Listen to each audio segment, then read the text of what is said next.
Welcome back, everybody. So glad you could be with me here today in the workshop.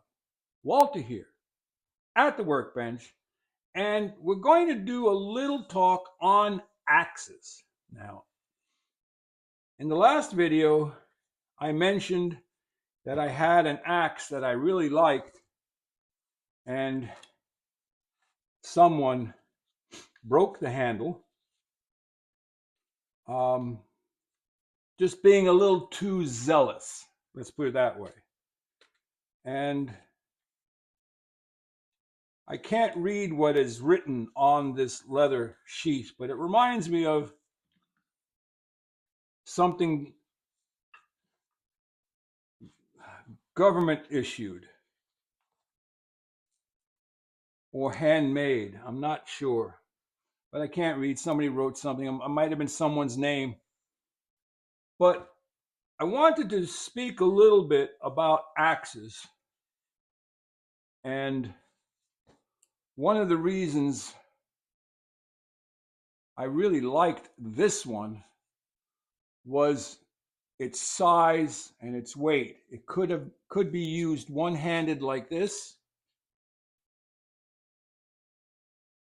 or you could use it two-handed for a little more force.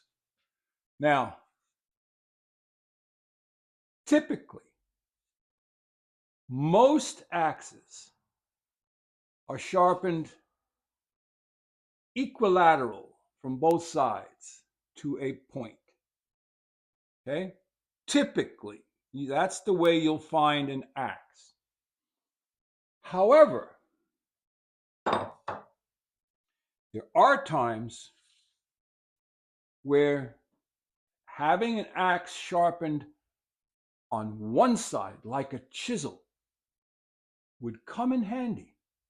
For instance, if this had more or less a flat side and not curved like it is, totally flat, and it was beveled on one side, you could use that to smooth out things.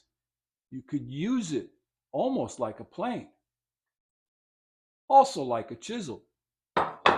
You don't see many axes sharpened that way, but they do exist. Now, oftentimes when you see a axe that has a flat side and beveled on one side, sharpened on one side, it will have a crooked handle because it was used for broad axing a face on a beam or a plank.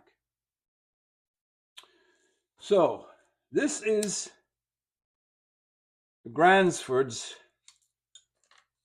carver's axe. Do you see why I liked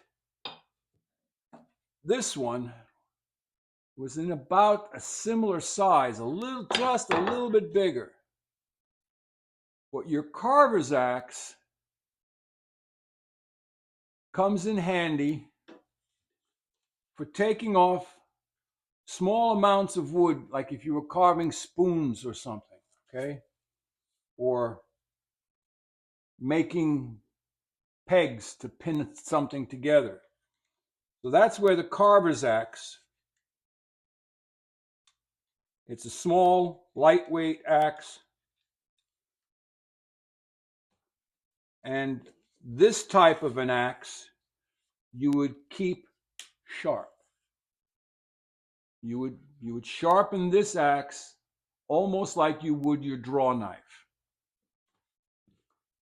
The small forestry axe, however, there's no need to put such a keen edge on it, because the first time that you stab that into a tree or a log and you catch a bit of grit, you're done for. But if you wanted to use this in the workshop as a cabinet maker's axe, you could do that too and just keep it sharp. Now,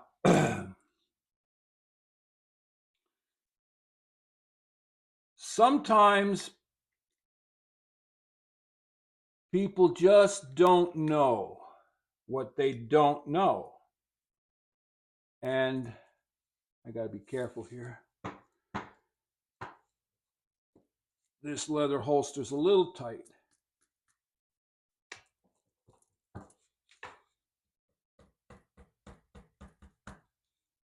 We'll get that later. Sometimes people just don't know what they're doing, and they'll take an axe and use it like a splitting maul, and they'll hit it with a hammer. Well, you never want to hit the pole or the steel, that's called the pole, of an axe with another axe or a steel mallet or hammer, sledge. You can hit it with a maul or a club or a wooden mallet, but never steel on steel. The same rule goes for hammers. Never hit one hammer with another hammer. Now, I say never because we don't know how the hammer head faces are treated.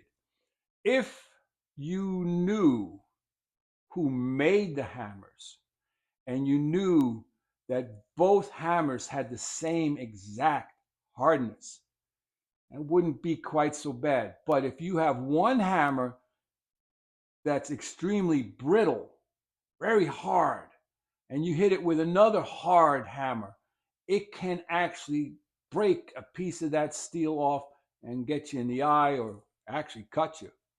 So it's a good habit not to hit steel with steel because it can shatter pieces off and you have shrapnel flying. So if you do want to use an axe to split, get yourself a wooden club or wedge or something. So that's about it. Just a quick overview of axes. They come in all sizes. They come in all different weights. I mean, there's axes up there that are felling axes that are 4 or 5, 6 pounds. There's a fellow out there, Buckin' Billy Ray. Buckin' Billy Ray has a axe head that he sort of designed. He took the best of what he's seen over the years, and he can split firewood with an axe, which typically you don't split firewood with an axe. You split it with a maul or a wedged sledgehammer. It's a maul or a splitting axe, special type of axe. But those are in the 4 or 5 pound range. So it's pretty amazing to see him use it. It's interesting. So it's the same thing like here at the bench. Typically, when you're using a holdfast, you really shouldn't use a steel hammer to hit this. But this is not hardened steel, okay? So it's kind of forgiving. The same thing with plane blades. The older plane blades were iron, and when you tapped them with a harder hammer, they would mushroom over. So I hope you found something useful or helpful. If you did, give it the old thumbs up. But everyone should have at least one axe. And if one axe is good, 2 axes is better. 3 axes is where you want to be. Like, subscribe, and share. Walter out.